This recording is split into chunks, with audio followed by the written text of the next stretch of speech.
Hello students, welcome to the official channel of the Dronas. आज हम लोग एक नया टॉपिक करेंगे, दैट इज़ फोटोसिंथेसिस, जो हमने इससे पहले भी पढ़ा है हमारे स्कूल लेवल में। और आज इसके बारे में थोड़ा सा डिटेल्स में पढ़ेंगे और साथ में कुछ क्वेश्चंस भी आज हम करेंगे, ठीक है। तो फोटोसिंथेसिस का क्या मतलब है? फोटोसिंथेसिस के पहले हम मतलब समझते हैं। इसके पहले मतलब समझते हैं। देखिए, फोटोसिंथेसिस, फोटो का मतलब होता है लाइट। ओके, लाइट, फोटो मतलब है लाइट, और सिंथेसिस मतलब to make something. Okay, to make something. Photo मतलब लाइट और सिंथेसिस का मतलब होता है टू मेक समथिंग। तो लाइट से जब हम कुछ बनाते हैं, मतलब हम मतलब कि प्लांट्स, प्लांट्स अगर लाइट से जब कुछ बनाता है तब उसको बोलते हैं फोटोसिंथेसिस। तो लाइट से प्लांट्स क्या बनाता है? ऑब्वियसली फूड बनाता है अपना, ठीक है। तो इनका जो फूड है उसको बोलते हैं फोटोसिंथेसिस। तो प्लांट का फूड क्या है? प्लांट का फूड क्या है? ग्लूकोज। ओके, ग्लूकोज है प्लांट का फूड। तो हम इसको बोल सकते हैं, जो प्लांट जब ग्लूकोज बनाता है with the help of light, तब उसको बोलते हैं फोटोसिंथेसिस। ठीक है, समझ में आ गया? तो आज चलिए इसके बारे में कुछ हम डिटेल्स डिस्कस करेंगे और साथ में कुछ क्वेश्चंस भी करेंगे। अच्छा, देखिए फर्स्ट क्वेश्चन देखिए। अच्छा, फोटोसिंथेसिस का एक प्लेस ऑफ ओरिजिन है, मतलब जहां पर फोटोसिंथेसिस होता है उसका क्या है? फोटोसिंथेसिस तो प्लस पहले तो वो फोटोसिंथेसिस किस में होता है? लीव्स में होता है। प्लांट्स के लीव्स, मतलब कि ग्रीन प्लांट्स में, ग्रीन पार्ट्स में फोटोसिंथेसिस होता है। ग्रीन पार्ट्स में फोटोसिंथेसिस होता है। तो ग्रीन पार्ट में जब अगर फोटोसिंथेसिस हुआ तो समझ लीजिए क्वेश्चन नंबर 1 का फोटोसिंथेसिस ऑकर्स इन, कौन सा ऑप्शन होगा? कौन सा ऑप्शन होगा? हमें पता है कि क्लोरोफिल जो है वो ग्रीन कलर का पिगमेंट है, और क्लोरोफिल कहाँ रहता है? क्लोरोप्लास्ट में। तो ग्रीन पिगमेंट कौन सा होता है? ग्रीन पिगमेंट होता है क्लोरोफिल। क्लोरोफिल, ठीक है। और क्लोरोफिल कहाँ रहता है? क्लोरोप्लास्ट में। तो हमारा जो आंसर है दैट इज क्लोरोप्लास्ट। बाकी जो आंसर से ये वाला नहीं होगा, ठीक है। अच्छा, नेक्स्ट क्वेश्चन देख लीजिए। नेक्स्ट क्वेश्चन देखते हैं। The optimum temperature for photosynthesis is, the optimum temperature for the photosynthesis is, तो ये क्या है? ये क्या है? फोटोसिंथेसिस का ऑप्टिमम टेम्परेचर कौन सा होगा? देखिए, option D will be the correct answer. 20 to 25 degree Celsius में अगर हमारा टेम्परेचर रहे तभी फोटोसिंथेसिस इज पॉसिबल। अगर ये वाला हमारा टेम्परेचर रहे तभी हम फोटोसिंथेसिस हो सकता है। अच्छा, पहले मुझे एक चीज बताइए कि फोटोसिंथेसिस का एक इक्वेशन है। फोटोसिंथेसिस का एक इक्वेशन है, ये इक्वेशन के बारे में थोड़ा सा हम लोग जान लेंगे। ये इक्वेशन से बहुत कुछ सॉल्व हो जाता है। देखिए, फर्स्ट ऑफ ऑल देखिए, 6C2, ओके, मतलब कि 6 carbon dioxide, 6 molecules of H2 मतलब कि वाटर। ये कहाँ हो रहा है? क्लोरोफिल में हो रहा है। किसके द्वारा हो रहा है? सनलाइट के द्वारा हो रहा है। और क्या बन रहा है? C6H12O6, C6H12O6। साथ में क्या रिलीज कर रहा है? 6O2। ओके, समझ में आ गया? मतलब कि 6CO2, 6 molecules of carbon dioxide, 6 molecules of water, ये क्या बना रहा है? 6C6H12O6, that is glucose. This is the formula of glucose, we all know. और उसके साथ और क्या बना रहा है? That is 6O2। ये क्या होता है? ये हवा में चला जाता है, जो हम ले लेते हैं, रेस्पायर करते हैं, ठीक है। समझ में आ गया? This is the formula of photosynthesis. ये फॉर्मूला अगर हम लोग याद रखेंगे तो हमारा बहुत सारा क्वेश्चन सॉल्व हो जाएगा, ठीक है। तो देखिए, ये फॉर्मूला मैंने बता दिया। अब चलिए नेक्स्ट क्वेश्चन में, फोटो रेस्पिरेशन ऑकर्स इन। फोटो रेस्पिरेशन क्या होता है? फोटो रेस्पिरेशन होता है ये जो कार्बन डाइऑक्साइड का इनटेक और ऑक्सीजन का आउटपुट और इसका इनपुट जो है, इसको हम बोलते हैं फोटो रेस्पिरेशन, ठीक है।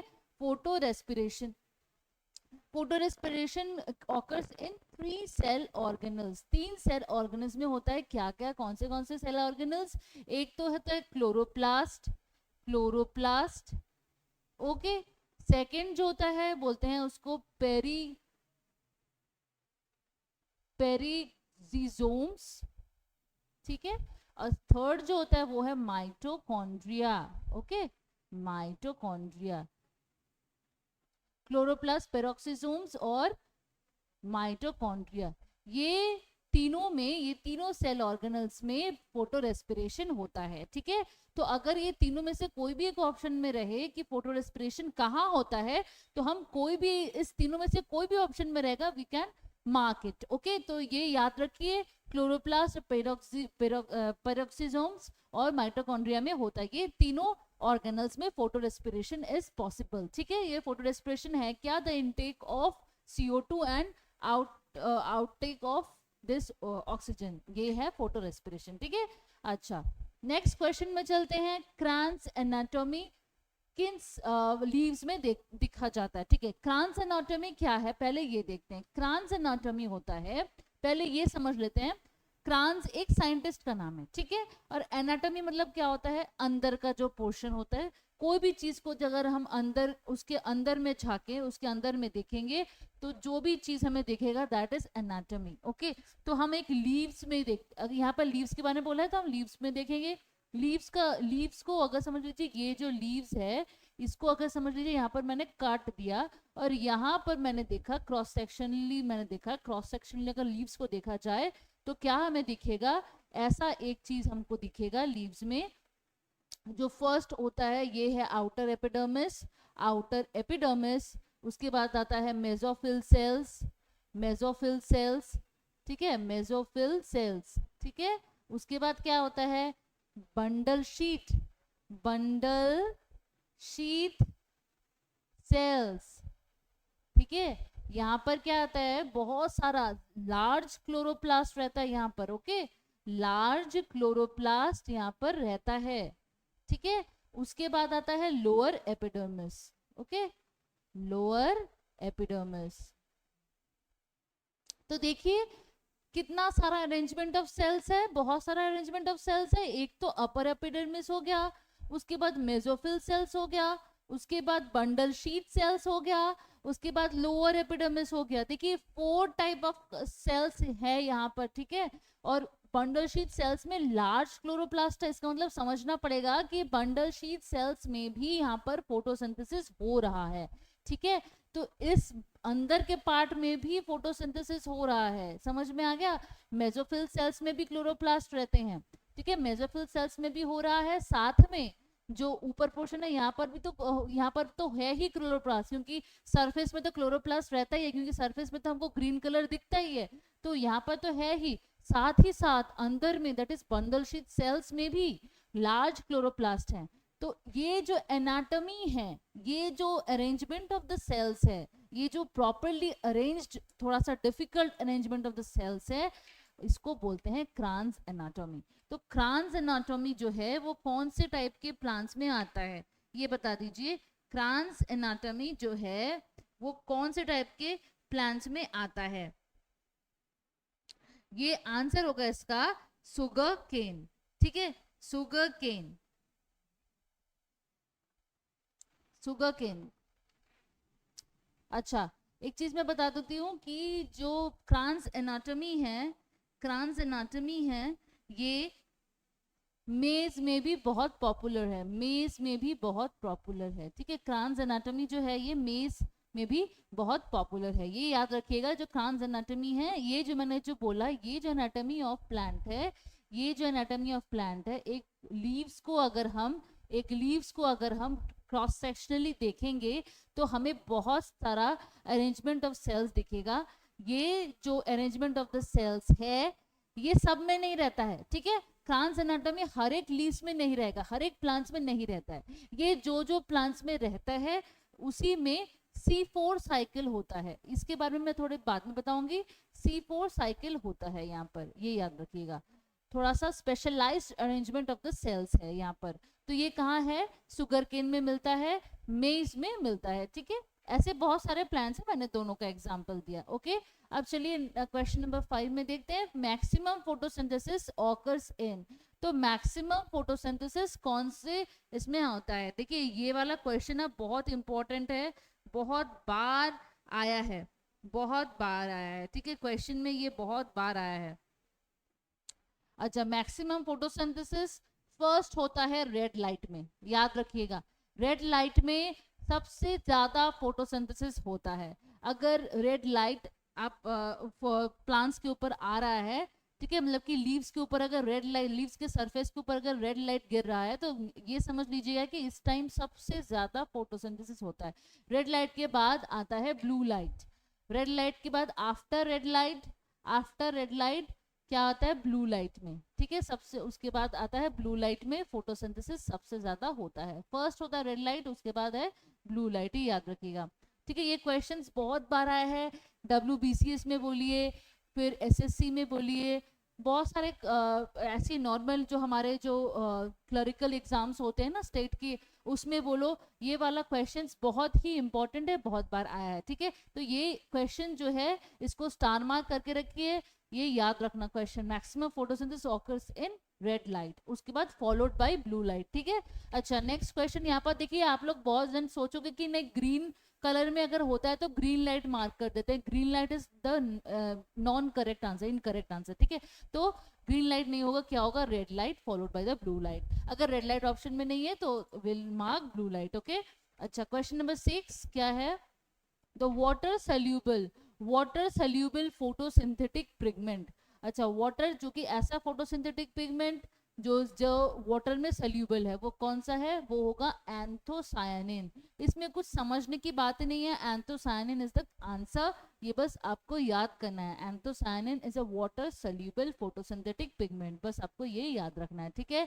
अच्छा, क्वेश्चन नंबर 7 में चलते हैं, C3 and C4 plants differ with respect to. अच्छा, ये पहले क्वेश्चन को हम लोग थोड़ा सा समझते हैं, ठीक है, क्वेश्चन को पहले हम लोग समझेंगे। C3 C4 प्लांट्स क्या होते हैं, क्रांस एनाटॉमी जिस प्लांट्स में देखा जाता है, ठीक है, क्या मैंने बोला, क्रांस एनाटॉमी, क्रांस एनाटॉमी जिस भी प्लांट में हम देखेंगे, जिस भी लीव्स में हम देखेंगे, वो सारे हो जाते हैं C4 प्लांट्स, ओके। और जिसमें नहीं रहते हैं वो होते हैं C3 प्लांट्स, जिसमें नहीं रहते हैं उसमें वो होते हैं C3 प्लांट्स, ठीक है। तो जिसमें होते हैं उसको बोलते हैं C4 प्लांट्स, जिसमें नहीं होता है उसको बोलेंगे C3 प्लांट्स। ये दोनों में क्या डिफरेंस है, मेन डिफरेंस जो है, C4 plants these are very specialised plants, okay, थोड़े से डेवलप्ड हैं, और C3 प्लांट्स जो है these are not so specialised, ठीक है, समझ में आया। तो सबसे ज्यादा फोटोसिंथेसिस जो होता है वो C4 प्लांट्स में होता है, और जो कम फोटोसिंथेसिस होता है वो C3 प्लांट्स में होता है। तो फूड सबसे ज्यादा प्रोड्यूस कहाँ होता है, ऑब्वियसली C4 प्लांट्स में, और C3 प्लांट्स में फूड थोड़ा कम प्रोड्यूस होता है, ठीक है, समझ में आ गया। अब इसके पहले डिफरेंस को हम लोग थोड़ा देख लेते हैं, उसके बाद हम क्वेश्चन 7 को सॉल्व करेंगे, ठीक है। तो फोटोसिंथेसिस C3 प्लांट्स में सिर्फ मेसोफिल सेल्स में होता है, सिर्फ मेसोफिल टिश्यूज में होता है। तो मेसोफिल सेल्स मैंने पहले ही बोल दिया था ना, क्या कौन सा पार्ट है, अगर हम लीव्स के क्रॉस सेक्शन में देखें तो ऊपर वाला होता है आउटर एपिडर्मिस, आउटर एपिडर्मिस, और उसके वाला बीच वाला होता है उसके बाद वाला ही मेसोफिल सेल्स या मेसोफिल टिश्यूज, ठीक है। तो ये वाला मेसोफिल टिश्यू या सेल्स होता है। तो यहाँ पर क्या होता है, C3 प्लांट्स में फोटोसिंथेसिस होता है, और C4 प्लांट्स में क्या होता है, मेसोफिल सेल्स में तो होता ही है, उसके बाद एक जो बंडल शीट रहता है उसमें भी फोटोसिंथेसिस होता है, ठीक है। मेसोफिल सेल्स में तो होता ही है, और उसके बाद जो बंडल शीट सेल्स हैं थर्ड पोर्शन में, उसमें भी फोटोसिंथेसिस होता है। और यहाँ पर तो जो मैंने बोला लार्ज क्लोरोप्लास्ट रहता है, लार्ज क्लोरोप्लास्ट रहता है, समझ में आ गया। तो ये फर्स्ट डिफरेंस है, बहुत अच्छे से समझिए, यहाँ से क्वेश्चन आता है, इसलिए अगर आप अच्छे से समझ जाएंगे तो ये यहाँ से क्वेश्चन आप कर सकते हो, ठीक है। नेक्स्ट देखिए question of difference number 2, the carbon dioxide acceptor is rubisco. यहाँ पर ट्यूबुलोस, बिसफॉस्फेट, कार्बोजेनेस, ऑक्सीजनेस, ठीक है, कार्बोजाइलस ऑक्सीजनेस, ठीक है, इसका ये पूरा फुल फॉर्म है, ठीक है। तो कार्बन डाइऑक्साइड एक्सेप्टर कौन है, रूबिस्को। रूबिस्को इसका फुल फॉर्म हमको जानने की जरूरत नहीं है, आप नॉर्मली पढ़िए रूबिस्को, रूबिस्को करके पढ़िए, ऑप्शन में आपका रूबिस्को ही रहेगा, ठीक है। तो द कार्बन डाइऑक्साइड एक्सेप्टर इसमें क्या है, रूबिस्को है, और जो कि कार्बन डाइऑक्साइड को एक्सेप्ट कर रहा है, और इसमें क्या है, इसमें है पेप कार्बोजाइलेक्स, ठीक है, पेप कार्बोजाइलेक्स, ये याद रखना, ठीक है, ये एक सेकेंड डिफरेंस है। थर्ड डिफरेंस क्या है जो मैंने बोला, क्रांस एनाटॉमी यहाँ पर एब्सेंट है और क्रांस एनाटॉमी यहाँ पर प्रेजेंट है। ऑब्वियसली ये तो पहले ही समझ में आ गया है। फोर्थ क्या है, the first stable compound form. तो यहाँ से भी क्वेश्चन आता है कि जो फर्स्ट कंपाउंड फॉर्म होता है उसका नाम क्या है। ये C3 प्लांट्स में जो फर्स्ट स्टेबल कंपाउंड फॉर्म होता है उसका नाम है 3-फॉस्फोग्लाइसरिक एसिड। ठीक है, फॉस्फोग्लाइसरिक एसिड जो होता है फर्स्ट स्टेबल कंपाउंड है C3 प्लांट्स में। और C4 प्लांट्स में क्या है, carbon oxalo acetic acid. Carbon oxalo acetic acid is the stable compound form in C4 plants. ये वाला याद रखिएगा, ठीक है, ये वाला पॉइंट बहुत ही इंपॉर्टेंट है। फॉस्फोग्लाइसरिक एसिड किस में होता है, C3 प्लांट में। ऑक्सैलो एसिटिक एसिड किस में होता है, C4 प्लांट्स में। ठीक है, उसके बाद क्या है, द ऑप्टिमम टेम्परेचर क्या होता है 20 to 25 डिग्री सेल्सियस। और यहाँ पर जो ऑप्टिमम टेम्परेचर है 35 to 44 डिग्री सेल्सियस, ये याद रखिएगा। नेक्स्ट क्या है, फोटोरेस्पिरेटरी लॉस इज हाई। ठीक है, और photorespiration does not take place, यहाँ पर डज नॉट टेक प्लेस, यहाँ पर होता ही नहीं है। समझ में आ गया। तो यहाँ पर क्या होता है, O2 का जाना और CO2 का आना ये यहाँ पर नहीं होता है। और यहाँ पर लॉसेस हाई, तो यहाँ पर अच्छी तरह से होता है। ठीक है, यहाँ पर अच्छी तरह से होता है। तो ये है मेन डिफरेंस। अब चलते हैं क्वेश्चन नंबर 7 में। C3 और C4 plants differ with respect to. तो फर्स्ट देखिए, फर्स्ट ऑप्शन क्या है, number of ATP molecules consume. तो ऑब्वियसली यहाँ पर लिखा नहीं है, पर ATP मॉलिक्यूल्स का यहाँ पर तो एक डिफरेंस रहेगा ही। ATP मॉलिक्यूल्स क्या होते हैं, एनर्जी मॉलिक्यूल्स हैं। ठीक है, एनर्जी जहाँ पर स्टोर्ड होता है, प्लांट का या किसी भी का सेल का एनर्जी जहाँ पर स्टोर्ड होता है, जिस फॉर्म में स्टोर्ड होता है उसको हम बोलते हैं ATP। जिस फॉर्म में स्टोर्ड होता है उसको हम बोलते हैं ATP। ऑब्वियसली अगर फोटोसिंथेसिस इधर से उधर हो रहा है, दोनों में डिफरेंस इन फोटोसिंथेसिस है, तो ऑब्वियसली डिफरेंस इन एनर्जी भी होगा, क्योंकि फोटोसिंथेसिस करने में भी तो एनर्जी लगता है ना। तो कंजम्पशन ऑफ एनर्जी भी दोनों में डिफरेंस होगा। तो ये तो एक पॉइंट है ही।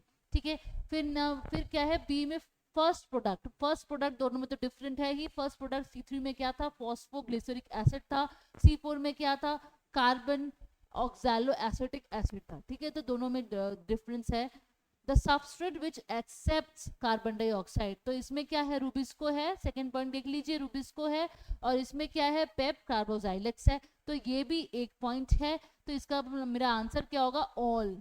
Okay, all will be the answer। तो C3 and C4 plants differ with respect to all। ठीक है, यही मतलब आंसर है मेरा।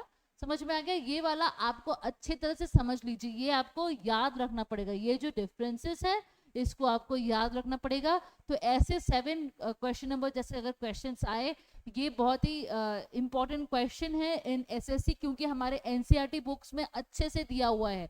NCERT बुक्स को फॉलो करता है SSC का कोई भी एग्जाम, ऐसे CGL बोलो, CHSL बोलो, कुछ भी बोलो, NCERT की बुक के फॉलो करते हैं। और ये क्वेश्चन WBCS में भी आया है, ये क्वेश्चन WBCS में भी आया है। इसीलिए ये जो C3 C4 प्लांट्स का डिफरेंस है, इसलिए मैंने यहाँ पर अच्छे से समझा दिया। तो आप लोग अच्छी तरह से इसको समझ लीजिए, इसको अच्छे से पढ़ लीजिए। ठीक है, याद रख लीजिए। अच्छा, नेक्स्ट चलते हैं क्वेश्चन नंबर। अच्छा, यहाँ पर एक थोड़ा सा बता देती हूँ मैं कि हमारा जो न्यू कोर्सेज लॉन्च हुए हैं, तो एडमिशन्स हो रहा है। आप लोग अगर ऑनलाइन भर्ती होना चाहते हो तो इस नंबर पे फ़ोन कीजिए। इस नंबर पर फ़ोन करके ददुनास में ऑनलाइन में आप भर्ती हो सकते हो। फूड सब इंस्पेक्टर के जो एग्ज़ाम्स आ रहे हैं स्टेट के, और आपका जो WBCS बोल दो या पुलिस बोल दो, सभी का अभी एडमिशन चल रहा है। आप लोग एडमिशन करा सकते हो। और अगर आप लोग ऑफलाइन में एडमिशन होना चाहते हो, एडमिटेड होना चाहते हो, तो इस नंबर पर फ़ोन करके, ये वाला जो हमारा एड्रेस है कॉलेज पारा हाथी मोड़ शिलीगुड़ी, ये दोनास का एड्रेस है। इस एड्रेस में आके डायरेक्टली आप एडमिशन ले सकते हो। और द दोनास का जो इंस्टीट्यूट है ये हमारा शिलीगुड़ी में है। शिलीगुड़ी में जो रहते हैं वो शिलीगुड़ी में डायरेक्टली आके एडमिशन ले लीजिए। और जो लोग बाहर रहते हैं, आप लोग ऑनलाइन में भी हमारे कोर्सेज को अवेल कर सकते हो। हमारे कोर्सेज बहुत बहुत ही रीजनेबल रेट्स में हैं, और क्या इसका कोर्सेज का क्या कोर्स फी है सब है आपको इस फोन नंबर में, अगर आप फोन करके इंक्वायरी कीजिएगा, आपको हेल्प करने के लिए always there is a teacher. ठीक है, तो नेक्स्ट क्वेश्चन में हम चलते हैं। Question number 8, Which of the following are the products of photosynthesis? Which of the following are the products of photosynthesis? तो मैंने क्या बोला था, जो फर्स्ट मैंने इक्वेशन बताया था, इक्वेशन को एक बार और अच्छे से देख लेते हैं। 6CO2 plus 6H2O chlorophyll sunlight forms C6H12O6 plus O2 6O2। तो ये वाला हमारा फॉर्मूला था, मैंने बोला था ना फॉर्मूला से, ये फॉर्मूला याद रखिएगा। तो इक्वेशन हमने याद रखा था, तो यहाँ से हमको इसका आंसर मिल जाएगा। Which of the following are the products of photosynthesis. तो इससे हम क्या मिला, ये तो एक ग्लूकोज है और दूसरा क्या है O2। तो देखिए ऑप्शन में कौन सा ग्लूकोज एंड O2 का लिखा हुआ है, तो वही हमारा आंसर होगा। कार्बन डाइऑक्साइड वाटर नहीं होगा, ये नहीं होगा, नाइट्रोजन ऑक्सीजन नहीं होगा, वाटर एंड ग्लूकोज नहीं होगा, तो क्या होगा, oxygen and glucose. Option number B, oxygen and glucose. समझ में आ गया, तो ये हमारा आंसर है। In which part of the plant does photosynthesis occur. तो ये सब बहुत इजी है, बहुत इजी है। ये क्या होगा, लीव्स होगा, ऑब्वियसली लीव्स में फोटोसिंथेसिस होता है। अब थोड़ा सा देखते हैं question number 10, which of the following is the process by which plants close their stomata to prevent water loss। तो मैंने स्टोमेटा के बारे में पहले भी पढ़ाया था कि स्टोमेटा जो है ये ऐसे टाइप का दिखता है। स्टोमेटा जो है ऐसे टाइप का दिखता है, यहाँ से वाटर इनसाइड टू आउटसाइड जाता है या आउटसाइड टू इनसाइड आता है। ठीक है, तो ये यहाँ पर वाटर ट्रांसपोर्टेशन का काम है स्टोमेटा का। तो यहाँ पर स्टोमेटा अगर बंद हो जाए, यहाँ पर इसका ओपनिंग रहता है, ये ओपनिंग अगर बंद हो जाए तो क्या होगा, वाटर लॉस नहीं होगा, वाटर लॉस नहीं होगा। तो इस चीज को बोलते हैं ट्रांसपिरेशन। ठीक है, तो प्रिवेंट वाटर लॉस, स्टोमेटा का जो क्लोजिंग होता है इसको कहते हैं ट्रांसपिरेशन। ये याद रखिएगा, ट्रांसपिरेशन वाटर लॉस को प्रिवेंट करने के लिए स्टोमेटा का क्लोजिंग को, इस प्रोसेस का नाम है transpiration. Which of the following is the process by which plants convert carbon dioxide into organic compounds during photosynthesis? ये होगा, इसका आंसर होगा केल्विन साइकिल। ठीक है, केल्विन साइकिल। तो ये कौन सा प्रोसेस है जिससे प्लांट्स जो है कार्बन डाइऑक्साइड को कन्वर्ट करके ऑर्गेनिक कंपाउंड्स बनाते हैं। यहाँ पर ऑर्गेनिक कंपाउंड्स का मतलब होता है ग्लूकोज। ठीक है, जब भी हम C और H को एक साथ कर देंगे तभी हो जाएगा ऑर्गेनिक कंपाउंड। ठीक है, C और H जब चले आएगा एक साथ तब हो जाएगा ऑर्गेनिक कंपाउंड। यहाँ पर C6H12O6 है, तो C और H एक साथ है, तो ये क्या हो गया, organic compound, that is glucose. ठीक है, समझ में आ गया, समझ में आ गया। अच्छा, क्रेब्स साइकिल थोड़ा सा पढ़ लेते हैं, क्रेब्स साइकिल क्या है। अच्छा, उससे पहले हम बता देती हूँ थोड़ा सा ग्लाइकोलिसिस क्या है। ग्लाइकोलिसिस नथिंग बट ग्लूकोज को जब हम ब्रेक करते हैं, इसको जब ब्रेक किया जाएगा, इसके ब्रेक करने के प्रोसेस को बोलते हैं glycolysis. The breaking of glucose is called glycolysis. ठीक है, ग्लूकोज इज कॉल्ड ग्लाइकोलिसिस, याद रखिए। ग्लूकोज के ब्रेकिंग करने के प्रोसेस को कहते हैं ग्लाइकोलिसिस। अच्छा, क्रेब्स साइकिल क्या है, क्रेब्स साइकिल थोड़ा देख लेते हैं। Krebs cycle is a biochemical process, it's a biochemical process by which nutrients are broken down to release energy which gets stored in the form of ATP and waste products are released. समझ में आ गया, नहीं समझ में आया फिर से समझ लो। ये एक बायोकेमिकल प्रोसेस है, मतलब कि लाइफ एंड केमिस्ट्री दोनों एक साथ चल रहा है यहाँ पर। तो इसमें क्या होता है, जो न्यूट्रिएंट्स कौन से हैं, ग्लूकोज है, न्यूट्रिएंट्स जो है उसको क्या करें, ब्रोकन डाउन करें टू रिलीज एनर्जी, इसको एनर्जी को रिलीज करने के लिए। और वो किसके फॉर्म में स्टोर हो रहा है, एटीपी के फॉर्म में स्टोर हो रहा है। और वेस्ट प्रोडक्ट्स को क्या करा जा रहा है, रिलीज कर दिया जा रहा है। ठीक है, एनारोबिक रेस्पिरेशन जब होता है मतलब कि जहां पर एयर नहीं रहता है, oxygen is not present, oxygen not present, समझ में आ गया। एनारोबिक रेस्पिरेशन जहां पर ऑक्सीजन प्रेजेंट नहीं है वहां पर अगर क्रेब्स साइकिल को प्रोसीड करवाया जाए तब ऑक्सीजन इज रिक्वायर्ड। मतलब कि it's a very simple thing कि एनारोबिक रेस्पिरेशन में नहीं होगा। ठीक है, एनारोबिक रेस्पिरेशन में Krebs cycle is not possible. आपको अगर क्रेब्स साइकिल करना है तो ऑक्सीजन इज रिक्वायर्ड, यही इसका मतलब है। समझ में आया, यही इसका मतलब है। तो क्रेब्स साइकिल क्या है, एक बायोकेमिकल प्रोसेस है जहां पर न्यूट्रिएंट्स या ग्लूकोज को तोड़ा जाता है एनर्जी में, और एनर्जी जो है वो एटीपी में कन्वर्ट हो जाता है, और जो वेस्ट प्रोडक्ट्स निकल के आता है उसको रिलीज कर दिया जाता है। This is basically a Krebs cycle. समझ में आ गया। अच्छा, water is absorbed bye, water is absorbed bye कौन से पार्ट से वाटर को एब्जॉर्ब किया जाता है ये बताइए। Root, root hair, root cap और रूट एपेक्स। अच्छा, रूट्स हेयर क्या होते हैं, रूट हेयर क्या होता है, ये बता दीजिए कि रूट हेयर क्या हो जाता है। रूट हेयर होते हैं रूट के पास जो है, रूट के पास जो होता है,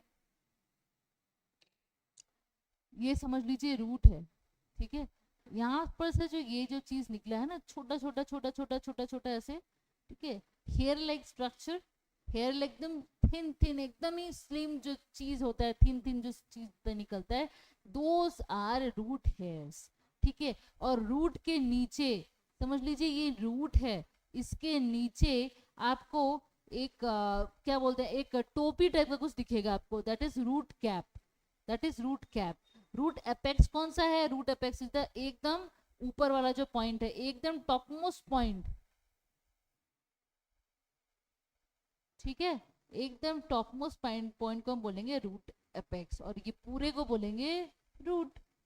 समझ में आया। तो water is absorbed by mainly root hairs. Root hairs इतने पतले होते हैं, ये क्या करते हैं, कैपिलरी, थ्रू कैपिलरी एक्शन, ये हमने फिजिक्स में पढ़ा है, through capillary action water is absorbed in the root hair. समझ में आ गया, कैपिलरी एक्शन के साथ ये जो रूट हेयर्स में वाटर एब्जॉर्ब हो जाता है। ठीक है, समझ में आ गया, तो answer will be root hairs. अच्छा, क्वेश्चन नंबर 13 में चलते हैं। Roots that develop from plants part other than radical, radical से अगर डेवलप नहीं हुआ है और दूसरे प्लांट पार्ट से डेवलप हुआ है तब हम उसको बोलेंगे एडवेंटिशियस रूट, हम उसको बोलेंगे एडवेंटिशियस रूट। समझ में आ गया। मैंने पहले भी बोला था कि जब प्लांट्स का पार्ट से होगा root develop other than radical, हम उसको बोलेंगे एडवेंटिशियस रूट। इससे पहले वाले क्लास में बोला था। न्यूमैटोफोर्स क्या होता है, न्यूमैटोफोर्स क्या होता है, न्यूमैटोफोर्स का और एक नाम है ब्रीदिंग रूट्स। ब्रीदिंग रूट्स, ऐसा रूट्स जो ब्रीथ कर सकता है, याद रखिएगा, ब्रीदिंग रूट्स, ऐसा रूट जो ब्रीथ कर सकता है। इसका मतलब क्या है, इस रूट्स के अंदर न्यूमैटोफोर्स जिसमें रहते हैं, किसमें रहते हैं, हेलोफाइट्स। हेलोफाइट्स मतलब क्या होता है, हेलोफाइट्स मतलब होता है जो कि सलाइन वाटर में रहते हैं, सलाइन वाटर में रहते हैं, उसके रूट्स में न्यूमैटोफोर्स होते हैं, उसके रूट्स न्यूमैटोफोर्स होते हैं, क्योंकि इसके रूट्स में बहुत सारा ऐसा पोर्स होता है जहां पर एयर फिल्ड रहता है, air filled, air filled pores are found, pores are found in pneumatophores, इसीलिए इसको बोलते हैं ब्रीदिंग रूट्स। और समझ में आ गया, तब क्वेश्चन का आंसर बता दीजिए आप लोग, क्या होगा, सलाइन सॉइल, सलाइन सॉइल, क्योंकि मैंने बोला हेलोफाइट्स, हेलोफाइट्स मतलब जो कि सलाइन वाटर में रहता है, तो यहाँ पर सलाइन सॉइल्स में न्यूमैटोफोर रहता है। ठीक है, occurs in plant of saline soil. समझ में आ गया। देखिए एक के साथ एक कितना एकदम जुड़ा हुआ है। ठीक है, क्वेश्चन नंबर 15 देखिए, leaves are attached to the stem at, तो मैंने जब इसके पहले वाले क्लास में आप लोग एक इसके पहले वाले क्लास को एक बार अच्छे से देख लीजिएगा, जो फर्स्ट में मैंने डायग्राम बताया था, उस डायग्राम में मैंने बताया था कि नोड्स क्या है, इंटरनोड्स क्या है, एपिकल मेरिस्टम क्या है, ऑक्सिलरी मेरिस्टम क्या है, सब बताया था मैंने। ठीक है, तो ये leaves are attached to the stem at nodes, ठीक है, नोड्स में अटैच्ड है, नॉट इंटरनोड। इंटरनोड क्या है, दोनों लीव्स जहां पर अटैच्ड है, एक प्लांट में दोनों लीव्स जहां पर अटैच्ड है, इसके बीच वाले सेक्शन को कहते हैं इंटरनोड। समझ में आया? और नोड्स किसको कहते हैं, इसको नोड्स कहते हैं, ठीक है, समझ में आ गया? तो इंटरनोड और नोड में डिफरेंस समझ में आ गया होगा आप लोगों को। एपिकल मेरिस्टम कहाँ होता है, एकदम ऊपर में होता है, इस साइड में होता है apical meristematic tissues, this are tissues. Axillary meristem क्या होता है, ये सब जो स्टेम, दूसरा जो स्टेम्स निकलता है इधर उधर से, यहाँ पर ऑक्सिलरी स्टेम मेरिस्टम रहता है, ठीक है, समझ में आ गया? तो हमारा आंसर क्या होगा, nodes, leaves are attached to the stem at nodes. समझ में आ गया? क्वेश्चन नंबर 16 देखते हैं। Sweet potato, sweet potato is a modification of, sweet potato is a modification of, क्या होगा, sweet potato is a modification of adventitious root. क्योंकि ये स्वीट पोटैटो जो है, स्वीट पोटैटो जो है, ये रेडिकल से, ये रेडिकल से नहीं आता है, ये जो रेडिकल से नहीं आ रहा है, ये प्लांट्स के दूसरे पार्ट से आता है। फॉर एग्जांपल मैं यहाँ पर थोड़ा सा डायग्राम बना के देती हूँ। अगर समझ लो ये मिट्टी है, ये मिट्टी है, तो मिट्टी के अंदर स्वीट पोटैटो होता है, तो मिट्टी के अंदर इसका क्या होता है, ऐसे ब्रांचेस निकलते हैं इसके, ठीक है, ऐसे इसके ब्रांचेस निकलते हैं बहुत सारे, और ब्रांचेस के यहाँ से ये जो है पोटैटोस ऐसे निकलता है, ब्रांचेस के साथ ये जुड़ा रहता है पोटैटोस, ठीक है, ऐसे जुड़ा रहता है पोटैटोस। और यहाँ से फिर इसका जो है रूट हेयर्स निकलता है, पोटैटो का रूट हेयर्स निकलता है। समझ में आ गया? तो देखिए यहाँ पर देखिए, ये जो पोटैटो है, इसका कहीं से भी ये रूट की तरह नहीं लग रहा है ना, रूट की तरह ये कहीं भी से भी नहीं लग रहा है, ये इसीलिए इसको कहा जाता है रेडिकल से ये नहीं आया है। रेडिकल से आता होगा तब वो रूट्स की तरह दिखेगा, ये रेडिकल से नहीं आया है, दैट्स व्हाई रूट्स की तरह नहीं दिखता है। यहाँ पर इसके ग्रीन कलर के ब्रांचेस भी हैं, तो ये कहीं से भी रूट्स नहीं लगता है, इसीलिए इसको हम लोग बोल सकते हैं दिस इज एडवेंटिशियस रूट्स, ठीक है, ये एडवेंटिशियस रूट्स हैं। समझ में आ गया? अच्छा, देखिए ये लास्ट क्वेश्चन है, in which of the following geocarpic fruit are formed, in which of the following geocarpic fruits are formed. समझ में आ गया? तो जियोकार्पिक का मतलब क्या है, जियोकार्पिक का मतलब क्या है, मैंने ये पहले ही बताया था। जियोकार्पिक का मतलब बता दीजिए, जियोकार्पिक का क्या मतलब है, इससे पहले मैंने बताया था पहले क्लास में। इसका मतलब है कि जब फ्रूट्स सॉइल के अंदर जाकर इसका डेवलपमेंट होता है, ठीक है, डेवलपमेंट होता है, सॉइल के अंदर अगर इसको नहीं भेजा जाए तो इसका प्रॉपर डेवलपमेंट नहीं होगा, तब हम उसको बोलते हैं जियोकार्पिक फ्रूट, ठीक है, इसको हम बोलते हैं जियोकार्पिक फ्रूट। ये जो कैरेट है, कैरेट है, ये सॉइल के अंदर रहता है, ऑनियन जो है सॉइल के अंदर रहता है, पर ये सॉइल के अंदर शुरू से ही रहता है, शुरू से ही सॉइल के अंदर रहता है, सॉइल के अंदर ही इसका वो जो जब वो होता है, जब उसका रिप्रोडक्शन टू उसका जो पकना पूरा सॉइल के अंदर ही रहता है, तो इसको हम जियोकार्पिक फ्रूट नहीं बोलेंगे। जियोकार्पिक फ्रूट ऐसा फ्रूट है, वाटरमेलन तो सॉइल के नीचे रहता ही नहीं है, तो इसको हम काट ही देते हैं। देखिए जियोकार्पिक फ्रूट ऐसा फ्रूट है जो कि यंग फ्रूट्स बाहर रहता है, जब यंग फ्रूट रहता है वो प्लांट के बाहर होता है, और इस फ्रूट्स को बाद में इसको यहाँ से हटाकर मिट्टी में, सॉइल में पुश कर दिया जाता है। सॉइल में जब इसको पुश कर दिया जाता है, यहाँ पर पोस्ट फर्टिलाइजेशन कर्वेचर होता है। इसका मतलब कि बाद में पोस्ट डेवलपमेंट जो है, पोस्ट डेवलपमेंट जो है ये सॉइल के नीचे रहता है। तो ये काम सिर्फ ग्राउंडनट का हो सकता है, ओनली ग्राउंडनट, ऐसा ग्राउंडनट के केस में ही ऐसा होता है। कैरेट और ऑनियन क्या होते हैं, कभी भी ये प्लांट के ऊपर हुए नहीं है, तो ग्राउंडनट क्या है, प्लांट के ऊपर रहता है, पर उसका बाद का पूरा डेवलपमेंट जो है वो मिट्टी के नीचे होता है, इसीलिए इसको बोलते हैं जियोकार्पिक फ्रूट। समझ में आ गया? इसका जो फर्टिलाइजेशन होता है कि पोस्ट फर्टिलाइजेशन होता है, ये मिट्टी के नीचे रहता है, इसीलिए इसको बोलते हैं जियोकार्पिक फ्रूट। एक बार फिर से फटाफट हम सारे क्वेश्चंस को देख लेते हैं। देखिए फर्स्ट हम लोग जो देखेंगे वो है फोटोसिंथेसिस का मतलब। फोटोसिंथेसिस का क्या मतलब है, लाइट से जो सिंथेसाइज हो, लाइट से जो सिंथेसाइज हो, दैट इज फूड। ये कौन करता है, तो हम बोलेंगे autotrophic plant, autotrophic plants, autotrophic plants का ही काम होता है फोटोसिंथेसिस करना। ठीक है, तो फोटोसिंथेसिस के लिए क्या लगता है, ग्रीन पिगमेंट लेता है जिसको हम बोलते हैं क्लोरोफिल। एक ग्रीन पिगमेंट की जरूरत होती है जिसको हम बोलते हैं क्लोरोफिल, और क्लोरोफिल कहाँ रहता है, क्लोरोप्लास्ट में। तो क्वेश्चन नंबर 1 का जो आंसर है option number 1, photosynthesis occurs in chloroplast. ठीक है, तो क्वेश्चन नंबर 2 क्या है, the optimum temperature for photosynthesis is 20 to 25 degree Celsius. This is the proper temperature for the photosynthesis. समझ में आ गया। अब नेक्स्ट क्वेश्चन में चलते हैं, question number 3, photorespiration occurs in 3 cell organelles. क्या क्या नाम बताया था, क्लोरोप्लास्ट, पेरोक्सिसोम्स और माइटोकॉन्ड्रिया। ये तीनों सेल ऑर्गेनल्स में फोटो रेस्पिरेशन होता है। फोटो रेस्पिरेशन क्या है, CO2 का अंदर जाना और O2 का बाहर निकलना। ठीक है, समझ में आ गया। अच्छा, क्वेश्चन नंबर 4 में चलते हैं, Kranz anatomy is found in the leaves of. तो यहाँ पर मैंने क्या बोला था, शुगर केन में मिलता है। क्रांस एनाटॉमी क्या है, मैंने बहुत बार बोल दिया। ये जो अगर क्रॉस सेक्शनली एक लीव को देखा जाए, ऊपर में क्या होता है, आउटर एपिडर्मिस, उसके बाद क्या होता है मेसोफिल सेल, उसके बाद क्या होता है बंडल शीथ सेल, उसके बाद आता है लोअर एपिडर्मिस।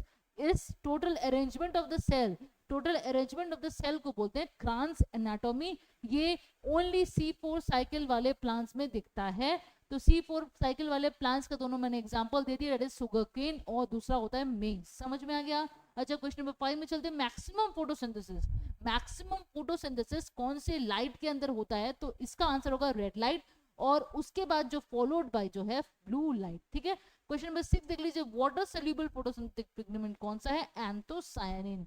ठीक है, क्वेश्चन नंबर 7 देख लीजिए, C3C4 plants differ with respect to सारे को। सारा जो है यहाँ पर ऑप्शन सारे को ही होगा, ऑल होगा ऑप्शन में। Number of ATP molecules consumed substrate which accepts CO2 और first substrate first product form.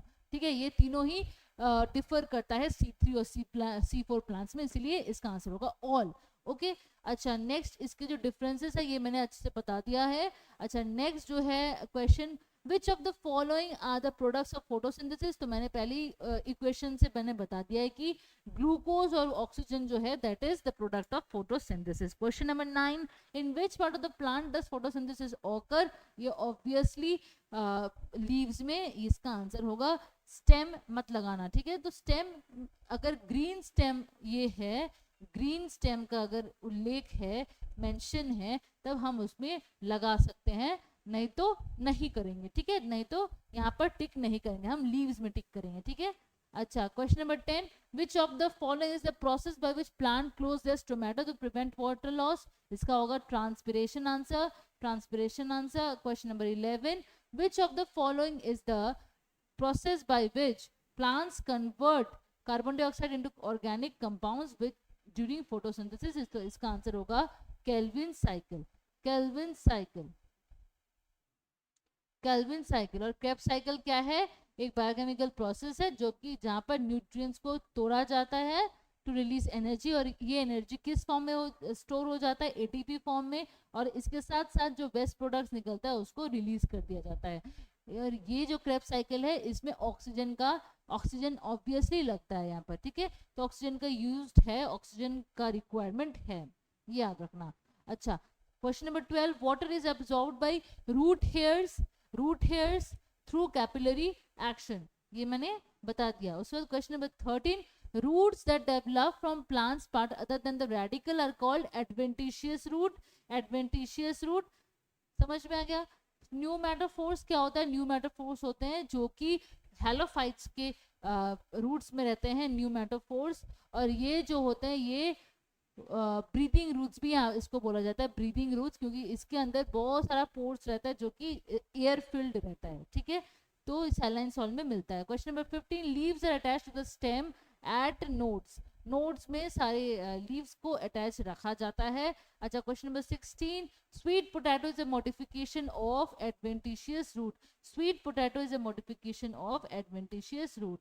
ठीक है, समझ में आ गया। Question number 17 is, in which of the following geocarpic fruits are formed, geocarpic fruits are formed in ground नट। याद रखिएगा, ground नट में जियोकार्पिक फ्रूट्स बनता है। ठीक है, तो ये मेरा आज का टोटल आज का वीडियो था।